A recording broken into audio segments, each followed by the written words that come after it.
The Walking Dead, Daryl Dixon. J'ai commencé cette série car j'ai regardé The Walking Dead normal et que dans cette série, Daryl est de loin mon personnage favori. Pour ceux et celles qui ne savent pas de quoi ça parle, je vais vous faire maintenant un petit résumé de cette série. Après un voyage peu orthodoxe, Daryl finit échoué sur les côtes de la France. Nous ne savons ni comment ni pourquoi il s'est échoué en France. Tout ce que nous pouvons savoir, c'est que d'après lui, il aurait pris un paquet de mauvaises décisions qui l'auraient conduit à s'être échoué ici. Après s'être fait trahi par 2 Français, et d'ailleurs paye notre réputation, Daryl se fait secourir par une nonne qui lui promettra de l'aider à retourner aux États-Unis si en retour il l'aide à emmener un petit garçon jusqu'à Paris. Bien évidemment, comme tous les épisodes ne sont pas encore sortis, vu que le début de la série a commencé seulement, si je dis pas de bêtises, au début du mois, et que chaque épisode sort vendredi sur Paramount+, je ne vais pas vous faire une vidéo sur toute la série. Je vais seulement vous raconter quelques petits trucs que j'ai pu remarquer, sans pour autant vous spoiler bien sûr. Ce que j'ai pu remarquer quand j'ai commencé la série, c'est que l'histoire de Daryl, du petit garçon et des personnes qui les accompagnent me fait un peu penser à Joel et Ellie de The Last of Us. Quand j'ai commencé la série, je me suis tout de suite demandé ce que je ressentirais en voyant les villes que je connaissais envahies par les rôdeurs ou, comme ils les appellent en France, les affamés.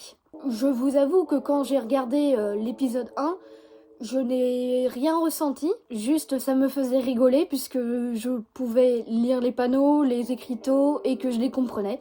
Bah oui, il m'en faut peu, oui. Puis au fur et à mesure, j'ai pu voir la ville de Angers, que j'ai pu voir au travers des vidéos de Joyka et de Mastu. Là, j'avoue, ça m'a fait un petit peu bizarre de voir la ville comme ça. Puis après est venu le Tour de Paris, et là, j'avoue que ça m'a fait un peu flipper. À certains moments, j'avais juste l'impression de regarder les infos et que c'était vraiment en train d'arriver, et je me suis sentie très très mal à l'aise. Voir la ville dans cet état-là et la tour Eiffel dans cet état-là aussi, j'avoue, j'ai un peu badé. Pour certains personnages, ils ont dû les doubler, donc parler américain puis doubler français pour qu'on puisse penser qu'ils étaient français et faire un peu plus de français, comme on est à Paris. D'autres acteurs qui sont réellement français ont tellement un bon jeu d'acteur que par moments j'ai eu des doutes à savoir s'ils étaient réellement français ou américains. Mais pour certains, acteurs français, bien sûr, c'était pas la meilleure prestation du siècle. Alors je sais que quelque part, pour certaines séries télévisées, on se moque du jeu d'acteur parce que ils sont vraiment pourris. Mais là, normalement, par exemple, si je prends un des méchants, il parlait, je ne comprenais rien du tout. Il baragouinait des mots, il essayait de jouer le rôle d'un méchant super badass qui fait peur, mais je n'ai pas ressenti de la peur puisque, déjà je comprenais rien de ce qu'il disait, et puis ensuite, il m'a pas fait ressentir la peur comme si on prend l'exemple d'un méchant qui vraiment est badass et puis peut faire peur, l'exemple de Negan dans The Walking Dead, lui, il fait peur.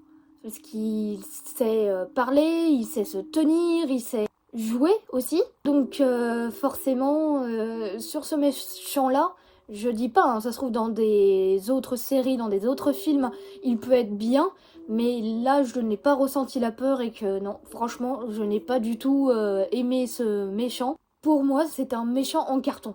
Et comme je le disais, si on compare à Negan, c'est vraiment 2 pôles de méchants opposés. Après, je dis pas, ça se trouve, à l'heure actuelle où est-ce que je tourne cette vidéo-là, il ne me fait pas peur, mais dans les autres épisodes à venir, ça se trouve, il me fera peur. Concernant la suite de la série, j'ai vraiment hâte de la voir, puisque dans le générique, sans vous spoiler bien sûr, parce que même moi je ne le sais pas, mais on peut voir le Mont Saint-Michel par exemple, et on voit la silhouette de Daryl, donc je suppose qu'il va y aller. Et c'est dans ces cas-là que j'ai vraiment hâte de voir comment est-ce qu'ils vont s'y prendre pour entre guillemets, hein, bien sûr, entre guillemets, le détruire pour que ça ressemble à un décor post-apocalyptique. J'espère juste ne pas être déçue puisque c'est une des raisons qui m'a fait arrêter The Walking Dead.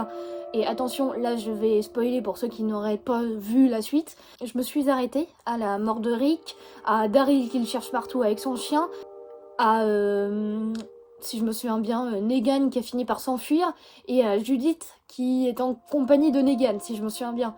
Donc c'était un poil trop long, donc j'espère qu'ils vont pas faire la même chose avec Daryl, puisque je n'ai pas envie que Daryl finisse, entre guillemets, comme les autres personnages pour moi, c'est-à-dire sans grand intérêt, puisque ce sera trop long. Donc c'était une vidéo assez courte, je dirais, puisque comme je vous ai dit au début, les épisodes ne sont pas tous sortis, donc j'ai pas pu vous faire une vidéo sur toute la série comme j'ai l'habitude de faire pour les films et autres. J'espère quand même que ça vous aura plu. N'hésitez pas à laisser un commentaire, un pouce bleu, comme d'habitude, et puis à vous abonner si ça vous plaît, puisque sachant que je lis vraiment tous les commentaires, tout ça, ça me fait plaisir de voir ce que vous en avez pensé, et bien sûr toujours avec bienveillance. Je voulais vous dire aussi que le week-end qui arrive, puisque cette vidéo sera postée le lundi, il ne va pas y avoir sûrement de vidéo, puisque je vais sur un déménagement. Alors pas le mien, mais je vais sur un déménagement, donc je vais aider, donc je sais pas si je vais faire des vidéos dessus ou non. Dans tous les cas, si j'en fais, ce sera dans les shorts. Donc abonnez-vous si vous voulez pas rater mes conneries, hein, parce que je pense que je vais en faire. Je sais pas si je vais en faire ou non, mais dans tous les cas, si jamais j'en fais, ce sera dans les shorts. Donc abonnez-vous pour ne rien rater. C'était tout pour moi, passez une bonne journée et avant tout, restez connectés.